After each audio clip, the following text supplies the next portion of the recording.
You're watching The Experience, Comic Culture and Sales. Streaming live daily to Facebook, YouTube, Twitch, and Twitter. 2, 1.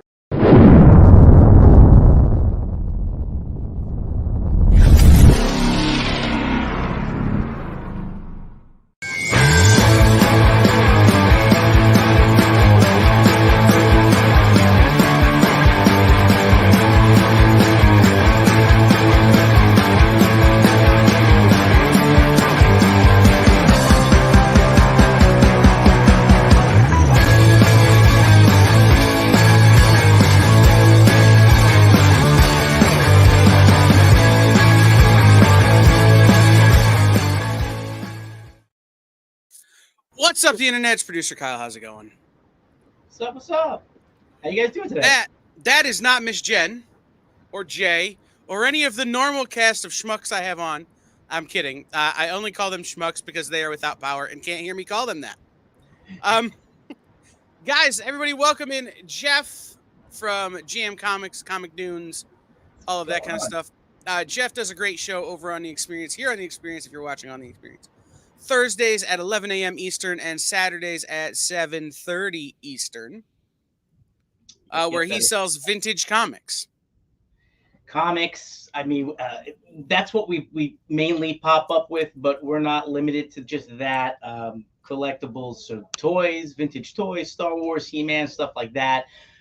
Video games, loose carts, CIBs, sealed, all that fun stuff. So, and there's also a relative amount of unhingedness that comes with that show, as is evidenced by our buddy Joe wanting to know if you're going to leave your shirt on or not. You know, I if this one comes off, here's a plug. Here's a nice little plug to Joe. Did I leave it in the car? I have a comic book canon shirt as a backup. So it might come off, you know, if the sewer erupts again. Well, you know, he's got to like cover his face to keep himself safe or something. Yeah, trying to avoid. Yeah. So, guys, we read books like we do every week. We read a bunch of books. Jeff read a bunch. I read a bunch. And we are going to talk about them. Now, if you're used to Miss Jen and, you know, Jay and I doing this, just know this week might be a little different because we're doing our best. But we're going to try and fill the whole hour. And if we don't, we don't. So let's get started. I'm going to start here. This is Dick Tracy #2. Why is this book first? Well, I'll tell you, because it came out like a month ago. In an effort to a month ago till today. That's a nice gap right there. It's like a month ago. I don't know exactly when it came out. But the whole idea here is that we are you know what? I'm changing I'm changing a thing here. This is what I want. There we go. Much better. Okay, that works. Anyway, so Dick Tracy came out a while ago, but we didn't get the PDF back when it came out. So I read it today. That way, in 2 weeks, when I'm back, I can read #3 and we can be back on track. Trying to have a plan. So if you are a fan of classic pulp noir or terrible movies starring Warren Beatty, this is for you. The reality is that Dick Tracy, as Mad Cave is presenting it, feels like it's just out of time. It feels like it's plucked right out from the late 30s, early 40s, even the late 40s storylines that you know from Dick Tracy. It's, you know, secret Nazis trying to build gated communities in New Jersey, and Tracy's got to kill them all. You know, secret mobsters with weird scars on their face. A whole guy whose name is Mumbles, who is basically Mushmouth from Fat Albert. Dustin Hoffman. It's true. It was Dustin Hoffman. Just saying. You know, it's all of that kind of stuff. Well, right. As long as Ishtar exists, there'll be more than one terrible Warren Beatty movie. That's true. But this is a particularly good one because I love this one. I love it. There's nothing you can say about this movie that's going to make me not love this. I'll be honest. Many of you probably don't know. I have a near complete Dick Tracy collection of everything. Everything. Oh, Dick wow. Tracy. I need a couple of issues of the Detroit Evening News, Detroit Metro News from the late 30s, and I will have everything. What was his first comic book appearance? First comic book appearance was Dick Tracy #1. Okay. But he appeared in comic strips in the Detroit Metro News back in the late 30s. Very cool. So I need those, and those don't exist. So near complete, as complete as possible. For existing Dick Tracy stuff. Yeah. So in the first issue, he is in a diner with his friend Tess, Madonna. With blind faith. Yeah, it's Madonna. But when they witness the diner getting mowed down by some mobsters, this story picks up from there. He's investigating this this crime, and he's finding out that it's maybe a little bit more connected than you think. And at the same time, he is reliving what is technically a World War I trauma. Okay. Based on the original timeline for Dick Tracy. So he is reliving his trauma, and so are some of the other characters in this book. This is like very more like a modern take as far as like the dive into the psyche of Dick Tracy. Right? That's heavy. Is that something they did? I never really read the books. Not particularly, no. But it's a more modern sensibility in the storytelling. Okay. It used to be Dick Tracy would have, war flashbacks for sure. But now it's kind of the whole, like, you hear in the modern sensibility, kind of the thought processes. Gotcha. War doesn't end for some guys, that kind of stuff that you maybe didn't get back then because it wasn't in vogue. Sure. So this team is doing a really good job of giving that modern sensibility to this real classic storytelling. And by the way, guys, if you didn't know, Dick Tracy, owner of the first ever Apple Watch, and people call him on it, and they can't hear him either, just like when you answer your phone on your Apple Watch now. So that was the coolest thing. When I first got my Apple Watch, I made a call just so I could feel like Dick Tracy, because that's just so gnarly. I mean, it's true. So no, this is super fun. You're starting to get some of the great villains showing up. Flat Top and Lips. Yeah, Lips and some of those guys are showing up. So super fun. Next up, this book I left early because right now it is a Comixology original, which means eventually it will come out from Dark Horse, but right now it is not out from Dark Horse. It is out from Comixology. So what usually happens is these books come out from Comixology, then they undergo a further edit before they hit Dark Horse. So if the book isn't perfect now, it will be better by the time Dark Horse releases it direct to the direct market, which is kind of a super fun way to read these things. So Endless is about this guy who Dick Tracy is the only character with the Rogues Gallery that rivals Batman because they ripped him off for Batman in a big way. But no, so this is about a guy who is struggling delivering for what did they call it? Argentina. It's basically Amazon, but they can't call it Amazon. Okay. So they just picked another South American word. I like that. Yeah, went with it.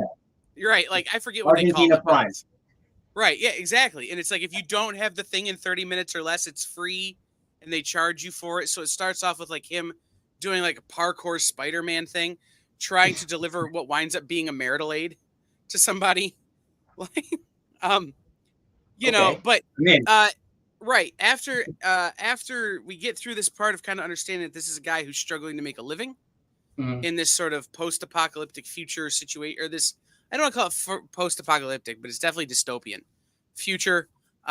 You have he kidnaps his own mother from a nursing home to take her out for a day because she's struggling, right? She at one point goes, "Just push me off the roof. It isn't worth it living here." And he goes, "No, let's go see a movie. I'll just kidnap you instead." Right. Let's go see a movie. Let's get your favorite food. Let's get some ice cream.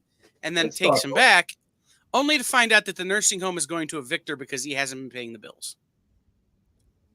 So he reaches out to a friend who is involved in an organization.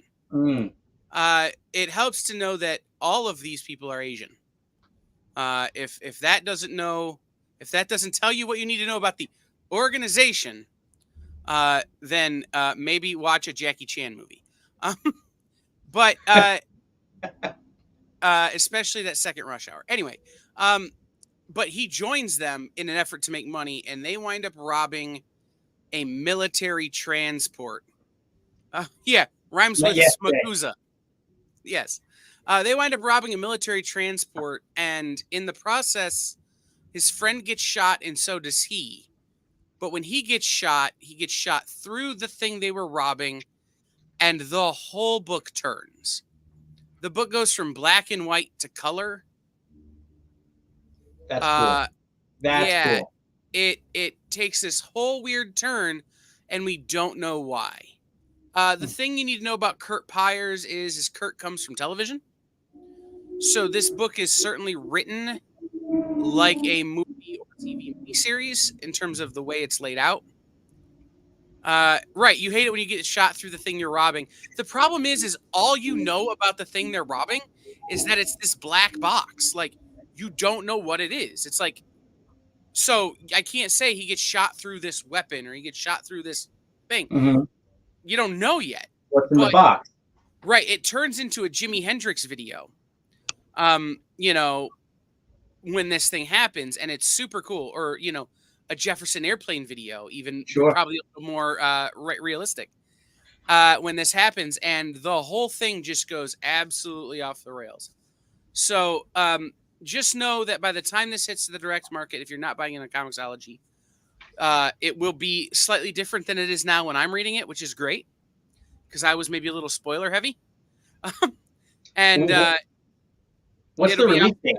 A few months. No, it's usually what happens is it comes out completely from Comixology, and then it starts coming out from Dark Horse. Gotcha. So 3 to 6 months, something like that. Once it's that your series is complete. Yep. That's all gnarly. right. Yeah. What's a Jefferson Airplane? Joe, ask your parents. That's upsetting. But he probably has no idea what a Jefferson. Joe is a young. It's the fastest airplane you can take from this area to Florida for vacation. Sure. The Jefferson Airplane. Right. All right, this one's you, bud. All right, so XMen. This is the first time I'm jumping back on an XMen book in a long time because they had a lot going on with the Krakoan age and all this shenanigans. Pretty cool. New team. Cyclops, Beast, Magneto, Psylocke, Kid Omega. We can go through it. But they make their base in Alaska, right? Kind of going through just essentially hiding away. Just to find out by like the end of the episode, it's a broken down, the book, that it's a broken down Sentinel, like defunct Sentinel base. A lot of cool things going on. They also encounter like a new, he looks like a AIM, but it's like the next level, because they had, for a while, they were putting together, like it was like, I'm having a brain fart now. My first time doing this, so I put myself on the spot, and here we are, right? And this is why I made some notes. It's like Arcus was like the human counterpart for the X-Men through that whole age, and just digging at my notes. So they find a way to combine mutant and human genes, and it's just like a whole new soldier, essentially. And that's what this book is. It's just starting from issue number 1. I mean, every book's got a legacy issue. The team of McKay and Stegman, I like Stegman's art, so that's kind of what drew me to it. When we were talking earlier, I kind of stay in my lane with like G.I. Joes and Transformers, even though I'm a big X-Men guy. With all of the weird things going on and time travel and this and that, and this one dies on a mission and he comes back. It's nice and refreshing to pick it up at a new issue, a new beginning, right? Story was nice. You had to reference a couple other things, but it wasn't as confusing. So a good beginning point, and like I said, I like Stegman's art. And I really dig the fact that Juggernaut's on the team. So if for me, this was a nice hit. and I'm gonna go back for round 2 on this one. So I would definitely recommend it if you're an X-Men fan, and again, you want something fresh. There you go. Yeah, Preston, any group with Grace Slick is great. Yes, it's true. Yeah, it's I mean, they got a bunch of new members, and I say new members, but for my old school, right? I'm sure throughout the course of time, they've all been members of the team, just for this incarnation of the X-Men team. But yeah, good book, man. It was a good book. I thought that was interesting. Nice little change that at the end, surprise, here we are, at this factory. Well, and knowing what I know about Steggy, it's going to have a retro vibe as much as possible because that's his jam. Yeah, and that's what I like. For somebody that's a little bit older, I don't mind the newer stories, but when it's very, I guess, all over the place, convoluted, it's tough to just jump in. Yeah, absolutely. So, and don't worry, Jeff, use your notes. Jay writes notebooks upon notebooks of notes. Yeah, I got a bunch here. Again, first time, just trying to make sure we get it right. Right. I try to do it off the dome, and a lot of times I wind up conflating books, so it works out all right. All right. Yeah, this is... Profane number 2, Peter Milligan, Raul Fernandez. So I figured out what this book is, right? Do you guys know Lamorne Morris, who played Winston on New Girl? Yeah. This is Lamorne Morris as John Constantine. That cover is beautiful. Yeah, no, the art is crazy good. It's absolutely off the wall. But it's the story of a essentially black John Constantine. He is a private investigator who specializes in sort of the occult and weird sort of mysteries. Think Maltese Falcon kind of things, but with more ghosts and things. Mm-hmm. And his bad guy is the Red Glove, who is a guy who wears a red glove on his left hand. Like, that's his signature. Well, now he doesn't kill you with it. He uses guns, but like, he still wears a red glove just on his left hand. But the thing about this book is that what I like about it is that it's not linear in its storytelling. It sort of jumps around. Like, we're at the end of the story, and then it jumps back to the sort of present time, where he's sort of telling a story, and then it jumps forward in time to like he's about to die, and then it's got this sort of weird ghost vibe that goes throughout the whole thing. That's cool. It's like a Tarantino kind of story. Yeah. You know what? If Tarantino had directed the Warren Beatty Dick Tracy movie, this is it. This is it. I like how so early in the show that's full circle right there. Yeah, and again, it kind of had this. It kind of has this, like, again, you think Lamorne Morris or yes, I have with Tom Hanks. I have. Yes, I have Joe versus the volcano. Young Eddie and the Burbs and the Money Pit. So young Eddie Murphy would be good in this. Like first Beverly Hills Cop age Eddie Murphy. Golden Child Eddie Murphy. No, earlier. Like okay, just off of SNL Eddie Murphy. Okay. Would be really good in this. Like I said, it's a little wild. It's a little crazy. You got to really slow down and pay attention. Otherwise, you'll get super confused, which I don't love about it. Mm-hmm. But again, it's an interesting way to tell a story. Again, his name is Profane, and he's a master of profane letters, and it all kind of works together. So definitely an interesting concept. Tarantino does Dick Tracy no higher praise than this. It's true, though. Oh, that's good. All right, so what do we got up next? Absolute Power, Task Force. So there was a recap, right? So the setup for this, I had to read a couple other books, the Zero and the One. Lot going on here, right? So apparently Batman is Batman. It's got a nice little fail-safe program here going on. And, all this to set this up where they go after, Shazam and Mary Marvel and Black Adam. But I guess to I don't want to spoil it fully, but Amanda Waller, she's very creative. She's clever. Um, Spent some time with the Brainiac Queen, kind of just like souped her up, and essentially now knows how to beat everyone. They got a couple of Mazos stealing some powers. So like the first couple issues leading up to this, they stole all of the superpowers from essentially like the Justice League, your A-listers, right? And going into here, again, I'm not a big DC guy. So just speaking to my buddy at the shop, I'm like, what do you recommend? What's been going on? Give me an event. I'm behind on Blood Hunt, but this is how it ties in. I was like, I don't want to read Blood Hunt yet. Everyone's on that. Give me something else. So he recommended this. And what I really liked about this is, again, not being current on a lot of this. So it's more of, it's still fresh for me, and I like the fact that this falls back onto something of how slick and treacherous Batman really is, because in case everybody goes crazy, Batman's always wants to be prepared. But yeah, so this book picks up with Waller. She's visiting her jail, which you find out at the end of the episode is the Fortress of Solitude, right? Which is pretty cool. And she's got like Parasite there, and she's got this band that essentially controls his hunger. She wants to find out where the Rock of Eternity is. He knows. Let's make a deal. But you know how her deals always end up. Not necessarily beneficial for everybody, not named Amanda.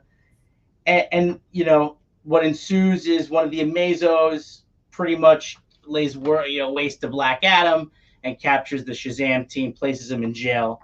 And there's a nice little twist at the end. They helicopter lands, a gentleman gets out. It's Steve Trevor. A little Wonder Woman action right there for you. He meets Sarge Steel, and you see like what their plan is. They want to take out everybody essentially that has superpowers. Kind of interested to see how this goes, because you're not going to get any help from some outside, aliens and stuff like that, because she had kind of struck a couple deals up with some people behind the scenes. So there's a lot of moving parts. Again, you would think that Shazam and Black Adam and Mary Marvel will be able to hold their own real quick, but this guy does some quick work. Out of my space, I haven't read a DC book in forever. This was a good read. I'd recommend it. And back to real quick that writer. So it's Leah Williams and Caitlin Yarsky. The art is pretty gnarly on here. I'm not that big of a fan of some of the newer artists, but this book for me hit on all tones, and I'd like to see where this goes. So shout out to them, that team, and there you go, guys. I dig that look for Black Adam. Like it's kind of got almost a Steel or Robot Superman kind of look for Black Adam. It's got a different look for Black Adam than, like, it'd be easy to make him look like Rock the Dwayne Johnson. I'm happy that they don't. Right, that's what I'm saying. I like that look.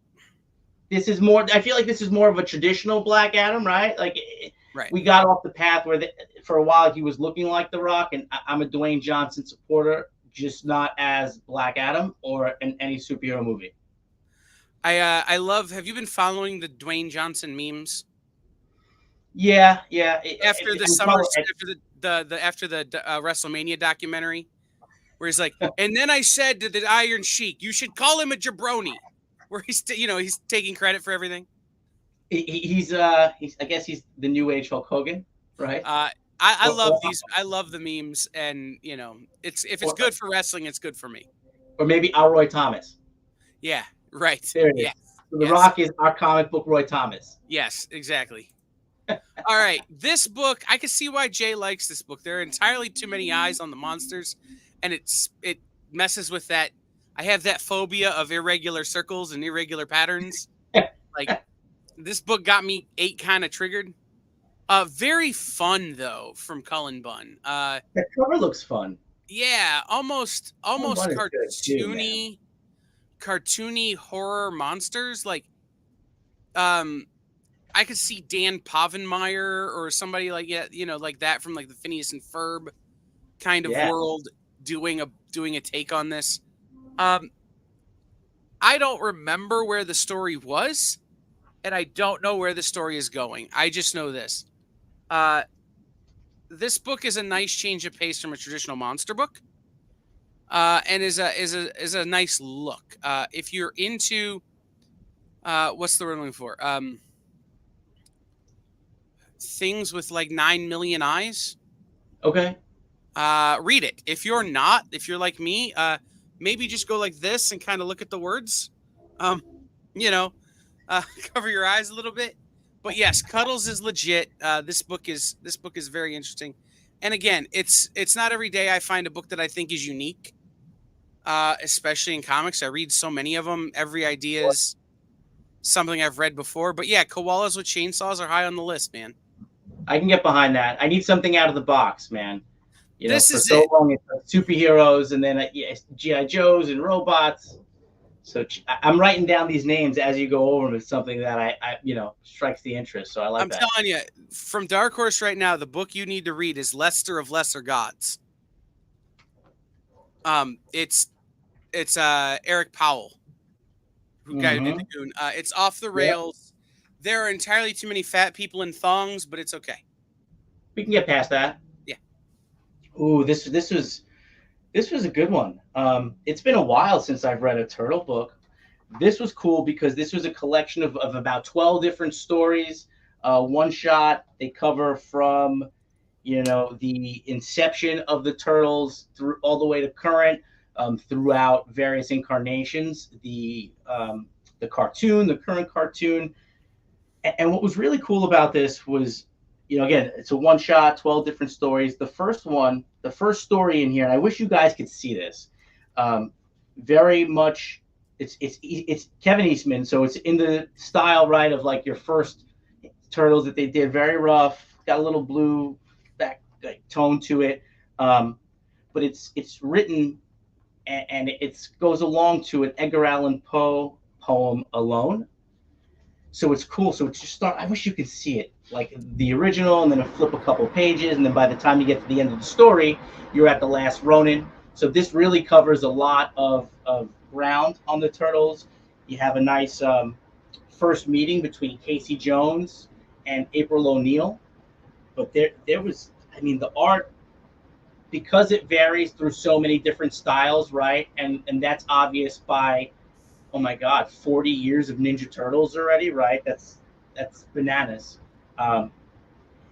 This book does a really good job of highlighting all of that. So if you're a Turtles fan and it doesn't really matter the generation, what's cool is that this is just a one shot and you can pick it up and just jump in, and again, there's nothing here that's repetitive from my knowledge of reading Turtles. So it's all fresh material. And I didn't think when I picked this up that there was going to have so many stories in here. So it's good to see just the different styles of art, because, again, it's very traditional from the way that it started to all the way to, some of the newer style and published turtle books to the last Ronin-ish inspired. Definitely one of my favorites for the week. And I made in my notes here, it was like my favorite story was the first Alone. And then by the time I got to the end, I'm reconsidering. I'm like, oh my God, I had like 4 or 5 favorites out of the 12. That's a pretty good percentage. But yeah, I love it. Definitely recommend it. And this has piqued my interest to get into that new Turtle series that's coming out soon. I believe it's Jason Aaron, right? So, his stuff is amazing. I know Alex was flashing a Turtles Alpha before, so I'm going to have to find out how I can get my hands on one of those so we can jumpstart it. But yeah, guys, if this is if you're a Turtles fan and you're looking forward to that, please go out and scoop this up. I know you can't really see it, that's why we have it there. But with the 12 different stories, there's definitely going to be something there for everybody, covering all the ages, the 40 years of Turtles. Yeah, really good stuff. And shout out to Kevin and Peter and Tom, who are regular watchers on the rewatch. We love you guys. Keep doing what you're doing. More Turtles always. You guys know how many I ordered. Jeff, if you need one, I've got like 98 extra copies. So yeah, you know what? Probably I like to collect this stuff for my kids, right? Stuff that they're into. They watch this now, so we might have to chat after. But yeah, so shout out to anybody who's part of this that watched. Thank you. This was really cool. The other week, Tom Waltz corrected me because I got something wrong because I misread solicitation in the comments, and I'm like, now I feel like a schmuck. So Oh, real quick before we move on, one of my notes I skimmed past. There was a cool story with Rat King, entitled "Monsters." It was done by Jim Lawson. The story and the art. He's the original creator of the Rat King, so that was cool to bring him back.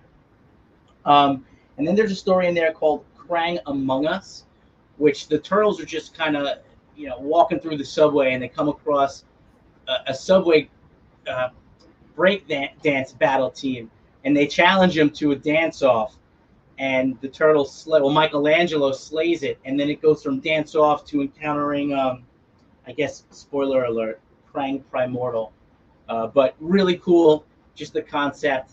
The turtles, Michelangelo breakdancing, right? So he's a party dude. So that's all I got on this one. I want to throw that one in there real quick, so I apologize, but nailed it. You're good, man. We love the turtles over here. All right. Critical Role Vox Machina Origins. Still doesn't feel like an origin story. I don't know why they're calling it Origins. They've not origined anyone yet. However, Trinket the Bear features heavily, which is always great. Anytime you can have a creature that doesn't talk tell an entire story just by looks that he gives, other characters, I'm in. One of the big things I want to talk about was there was a video on Critical Role's YouTube channel yesterday from Sam Riegel, who is a big part of Critical Role, talking about why he has been absent and him going through cancer. He had tonsil cancer, which is the way HPV attacks males, and, a big thing about getting screened for that. So, like, if you're out there watching, get checked, but let's talk about D&D now. We've talked about sad cancer. Let's talk about Dungeons and Dragons and how sometimes you're in a dungeon and instead of a dragon, it's the Kraken, which is super cool. We have the party still split. You have Vex and Pike. They wind up fighting I don't know if it's technically a manticore or if it's a chimera. They don't really stop to parse that out. It just starts attacking everything, which is super cool. In sort of a Roman Colosseum sort of setting, which is a fun way to do it. And they managed to defeat the manticore or chimera by releasing it and letting it eat all the people that have imprisoned it while they escape. And at the same time, the rest of the team essentially gets flushed down a giant toilet.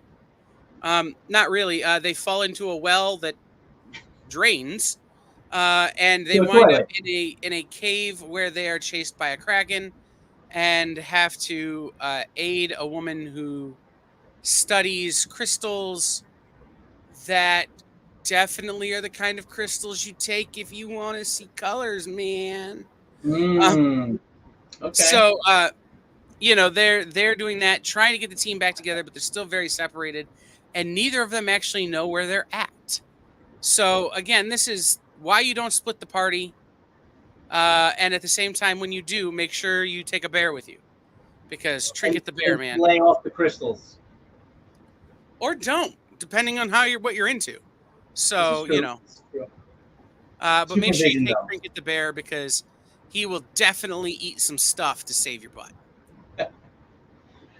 So this was cool. Galactor, Gotcha Man, right? The villain for Battle of the Planets, Science Team Ninja. This was cool, and this was recommended to me by my buddy Gore at the LCS. Shout out to Gore, JHU, my local shop. What I really enjoyed about this is, even though I'm familiar with these characters, I not 100%. This is cool because it goes over his repeated defeats, right? So it shows right off the jump, he's got a robot, and it's, Galactor, God Phoenix and the team, again, Science Team Ninja come through, they defeat him again. And then he's having a conversation with Leader X, where Leader X is just like, look, you got lot of defeats, heavy, you got to get it together, rest, reprimands him, nothing too over the top. And then it transitions. He's having like a little flashback into how he got there and the steps. And he's eating a cookie, an intergalactic pastry is what I like to call them.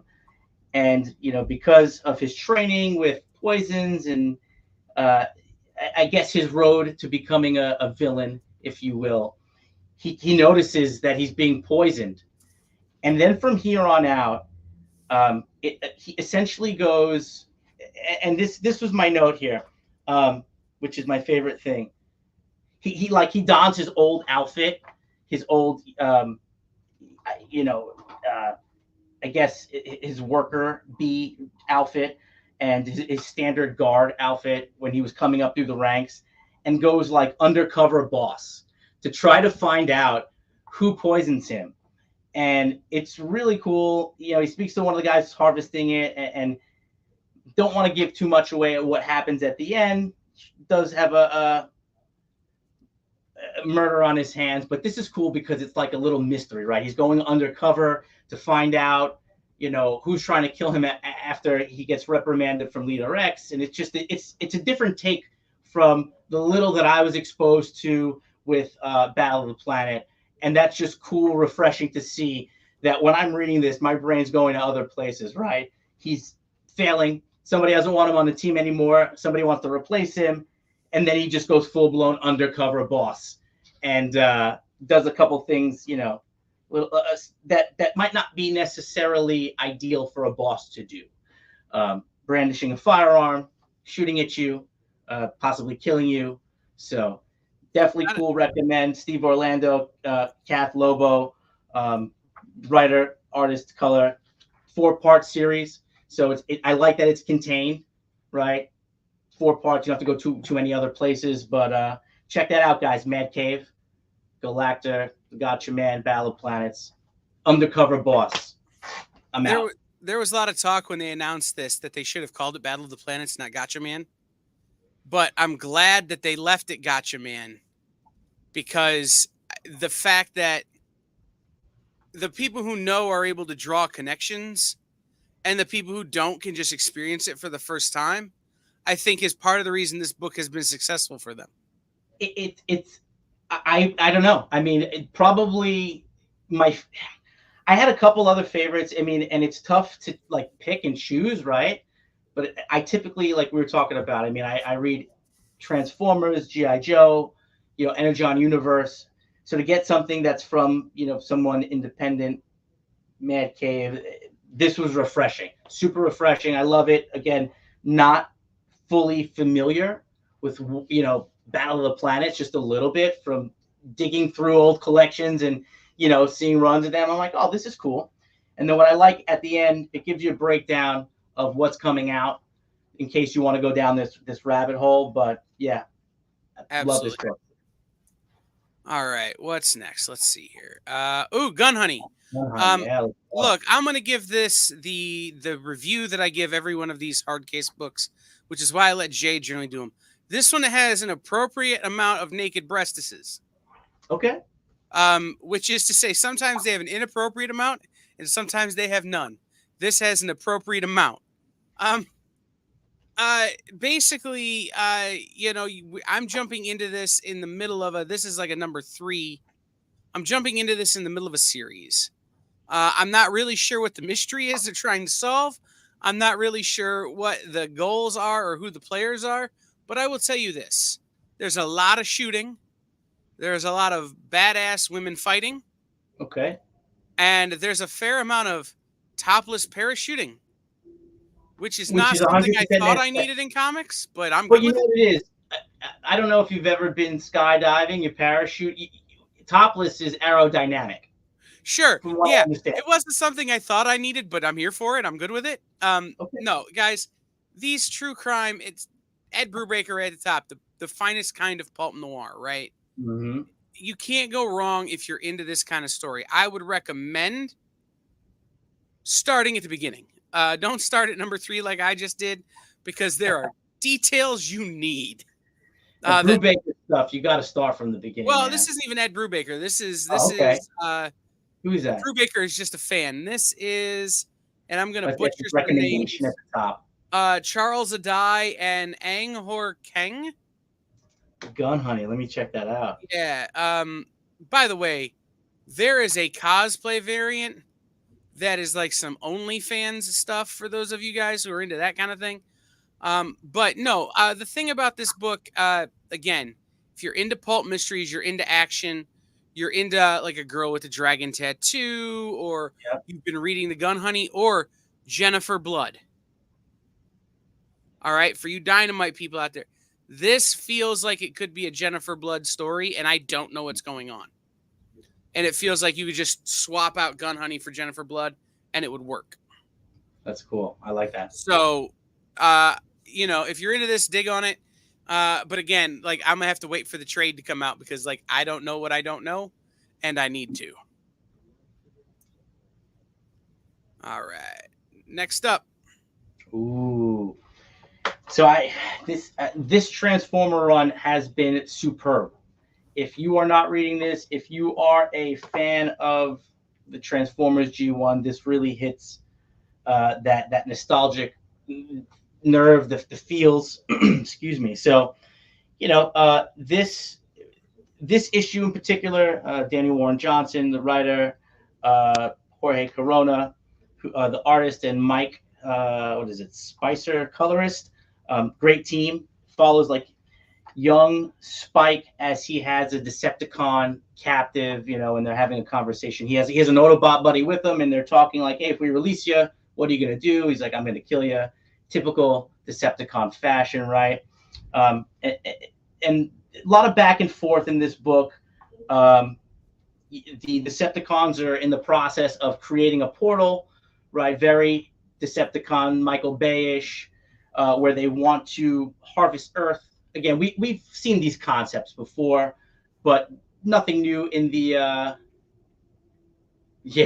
dude, this whole thing amazing.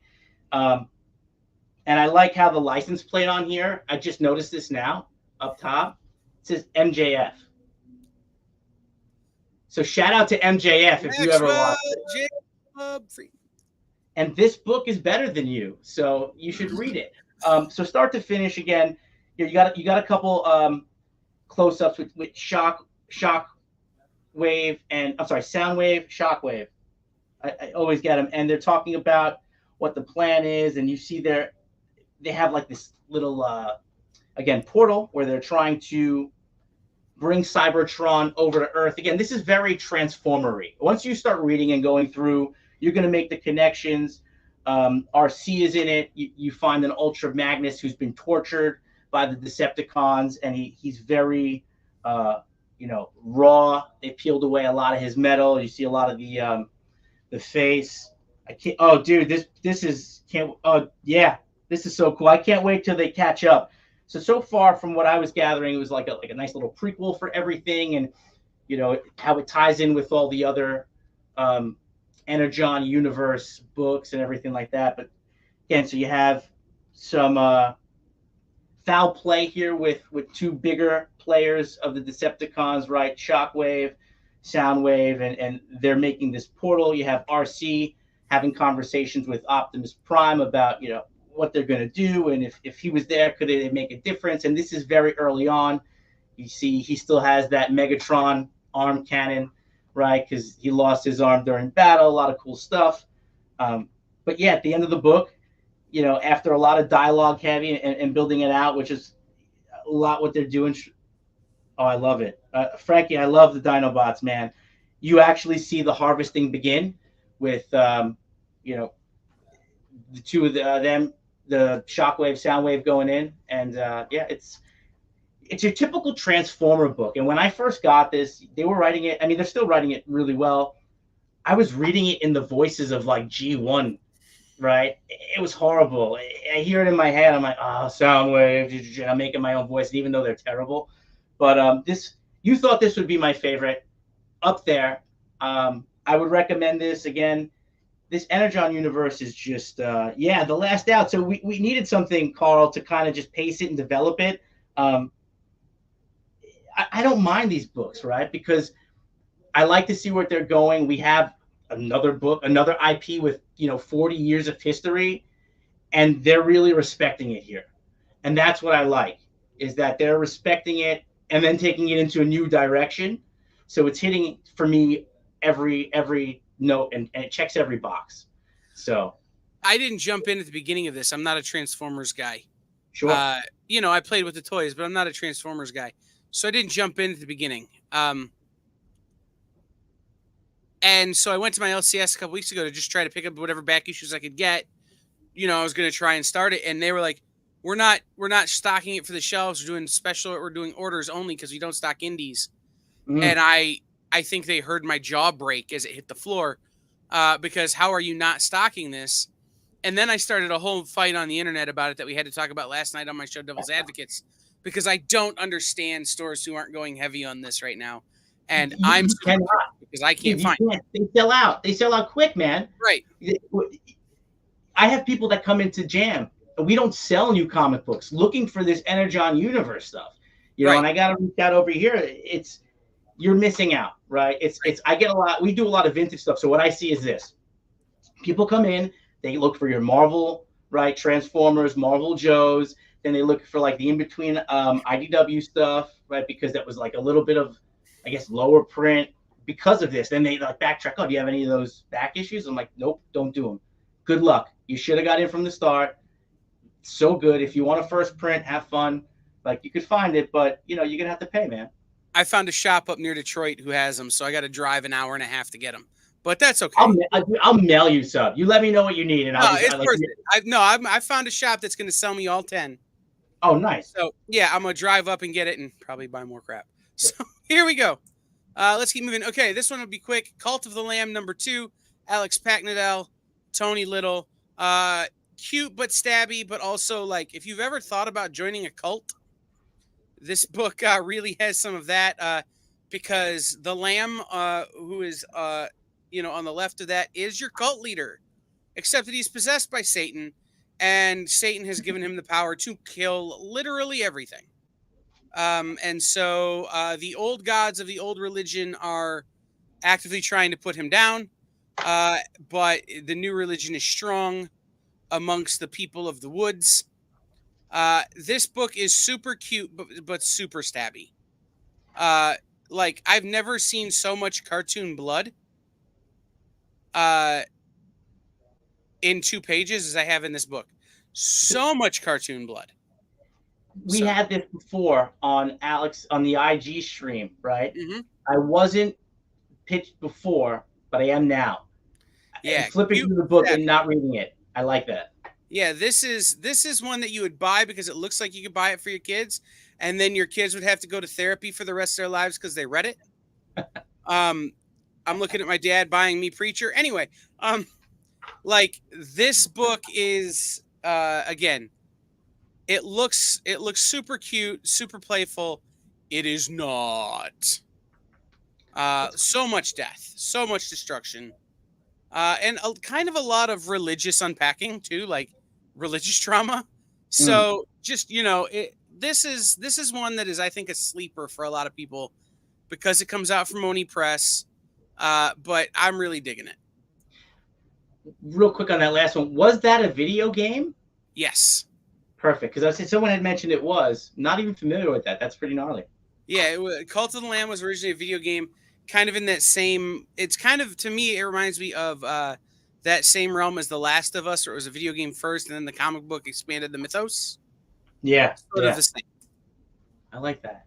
So this was a surprise for me. I'm not typically a Venom symbiote guy, right? I kind of like quit after Planet of the Symbiotes way back when. But I really enjoyed this book. Tagami, I hope I'm not butchering his name. I'm horrible with this stuff, but he was, pretty prominent Japanese manga artist from what I'm told, and this was awesome. The art, very much manga-esque. Starts off with the young boy Kintaro, Japan, feudal Japan, 1977, right? So he's like a young samurai in training. He has the symbiote, which they refer to as the Oni, and let's see. Let's go over some of that. And early on in the book, he comes across a like a Carnage symbiote that's very spidery-ish. Him and another member of like this samurai ministry attack it. That guy kills it. So they think, they burn it, capture it. Go back to the residence, of their master. It's his birthday. They're going to have a ceremony, and they get attacked. And it's that symbiote. But in between there, and I my reviews are unfortunately like a Tarantino movie, and we'll work on that. But in between that, they come across, and I want you to see that little Spider-Man mask if you can. That was found over in the wreckage in your rubble of the Carnage. So it leaves. It's like dropping a couple hints. You might get a little samurai Spider-Man potentially, which I think is kind of cool. But then, yes, by the end of the that's a good idea. Rotate guests and viewers, but whatever. Not my show. I'm just having fun. This is super cool because I like these samurai, right? So I'm big on some of the older samurai stuff. I like the fact that this takes place in like that feudal era. Again, not a big symbiote fan, so to see something different done with it versus just like, let's just change a color or this, right? I mean, whatever, different. At the end, they get attacked. You see this wild Carnage that just essentially Stranger Things on them and forms this mind flayer type spider. They're getting ready to do work and scene, and you see him, form his little spoiler cover Kid Venom symbiote just with the samurai sword. No, you don't really go into his power set. You don't really see much. They don't really talk about this. Now, I believe there was a Zero. I missed it. So this is my first jump off into this Kid Venom. But what I really enjoyed was, honestly, the art and the story. Not big on manga. Just was kind of out of my wheelhouse growing up. And, not that I'm opposed to it, but just not my forte. So having something that's the big two, that's, again, just a little bit different in the story and the art was definitely different from what I'm used to. I'm going to stick with this Kid Venom. So, yeah, that's that, guys. If you like futile Japan, samurais, and Stranger Thing Carnage spiders, this will check all the boxes for you. And that's your Kid Venom #1. All right. So this book, Kill All Immortals #1, written by Zach Kaplan. Basically, it goes back to sort of a comic trope that I like personally. I'm usually one to call out comic tropes, but I like this one. And that's that whole, there are a few families that control everything. Right? Mm-hmm. The Medicis, the whatevers. And this is a family of Norse folk. And it starts off with basically them killing a bunch of like Fortune 100 CEOs so that they can hostile take over their companies. Okay. And then it cuts to this this daughter, Freya, who is taking the family's money and doing good, like supporting charities. She's doing aid work in Africa. And while they're there, they're attacked. And she, being of this family, manages to get them out of it, get her and her boyfriend out of it. And they go home to the family only to find out that the family was the one who sent the attackers. They don't like the boyfriend. Yeah, John, this one is for you, man. I'm going to give 2 big hints. Yeah, I mean, Eric the Red, and one of the sons' names is Thor. I just sent the real-time text to my manager at the LCS to pull one of these for me. This book is dope. Jeff, I can send you the PDF if you want because I saved her off. Yeah. I'm gonna, this is one of those. This book would be my number one book this week. This book is absolutely bonkers. And you said who writes this? Zach Kaplan, who, ironically, will be joining us Monday night here on The Experience on Talkin' Shop to talk about this very book. I read it, and I'm like, I got to talk to this guy about it. So I emailed him, and he's like, hey, I can do Monday. I'm like, sold, book it, we're done. Let's go. So he'll be That's joining cool. us to talk more about this book on Monday. Everything about this is great. It would be my book of the week, except for the next book, which is even more bonkers and more insane than this book. So definitely this John, Triple B, I think Preston, even you would be into this one. This book, this really has Eddie B vibes all over it too, where it just has just the right amount of gore and just the right amount of mythology and just the right amount of body horror to be everybody's jam. But this is the book of the week. This is Crocodile Black by Philip Kennedy Johnson. This is issue 3 of Crocodile Black. Basically, we have the story of a kid who is off his meds. He has some psychological issues. It is believed, and we find in the first 2 issues, that his family thinks that before he was diagnosed with whatever his psychological problems is, he killed his brother. We don't know that to be true, but we know he was bullied and eventually taken out of school, and that his parents hold a lot of resentment. In the first issue, he kind of goes AWOL. He kind of just disappears from his family without his meds, and they're trying to find him. And we now know, has killed a few people. And one of the guys is a former Afghanistan war veteran whose identity he steals and starts pretending to be this guy. He steals his crocodile boots, which is, I think, where Crocodile Black comes from. But in doing that, it creates another voice in his head. He has voices in his head that are illustrated by like little squiggly drawings of the people who are talking. One of them is like a small version of him, and one of them is a freaking crocodile that's like, kill everyone. And so in this issue, he gets a job. To quote Levon Helm, got a job from a man, going to do a little favor for him, aka I need something taken care of, and I will pay you handsomely for doing it.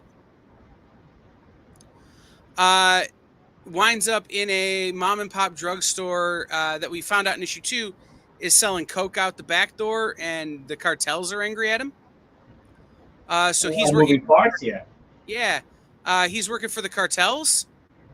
Going to take care of this problem, only to find out that the drug dealer and pharmacist at the drugstore knows him. Went to school with him. So instead of breaking the guy's legs, he has to do something else. And now he's on the cops' radar, and he left a witness. Except that all the witness saw was his boots. The Crocodile Black boots. This book is absolutely a must-pull, must get caught up on if you guys aren't reading it. Philip Kennedy Johnson, who did like 007 at Dynamite, who did some killer work on James Bond, but also like Superman recently. He's working on Green Lantern and Incredible Hulk right now. Just an absolute monster writer. And this book is super fun if you're into really, really messed up stuff. Which, as you all know, I am when it comes to comics. So, this is my pick of the week, and it has been the past 2 times I've read it.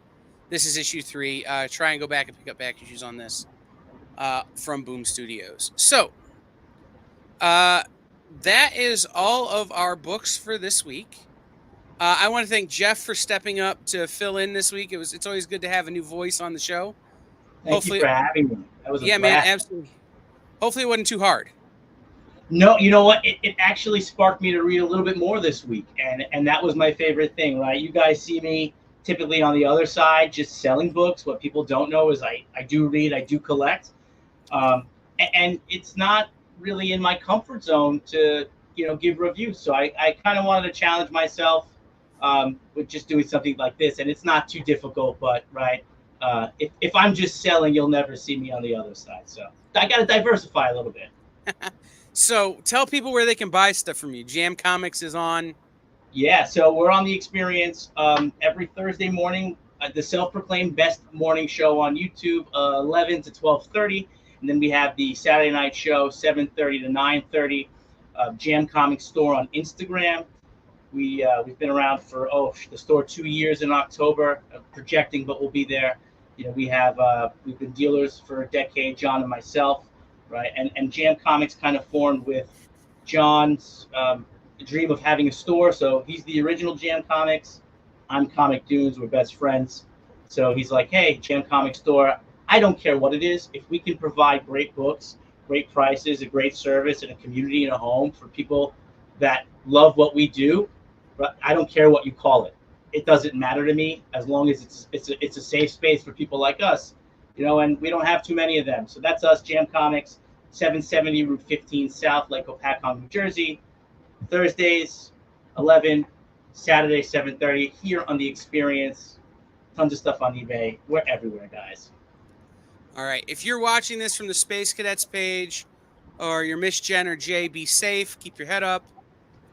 Go to Montana to get the high ground if you have to. Whatever it takes, be safe. Yep. I'm not kidding when I say we're looking at the active Whataburgers are open map to find out where there is and isn't power. Because even the map for what Waffle Houses are open is down right now. So Whataburger is the only reliable source for y'all. We're trying. We're keeping a good thought for all you guys. Be safe. Guys, normally you'd be watching Mint Hunter right now, but James had his wisdom teeth removed and didn't want to do the show while high on those drugs, even though that would be hysterical. So he is off. I will be back tonight with Honest Henry from Chicago. At 10 o'clock for Kicking It with Henry, where hopefully he will kick something or someone and sell you guys comics on the cheap. So stay tuned for that. Tomorrow, comic collectibles. You've got Triple T with Chuck. And then Joe, 360 Comics, who was in the chat earlier, wanted to see a shirtless Jeff. Will be here. Yeah, didn't happen. But Joe will be here tomorrow slinging some books as well. So stay tuned for all that, and we will see everybody next time.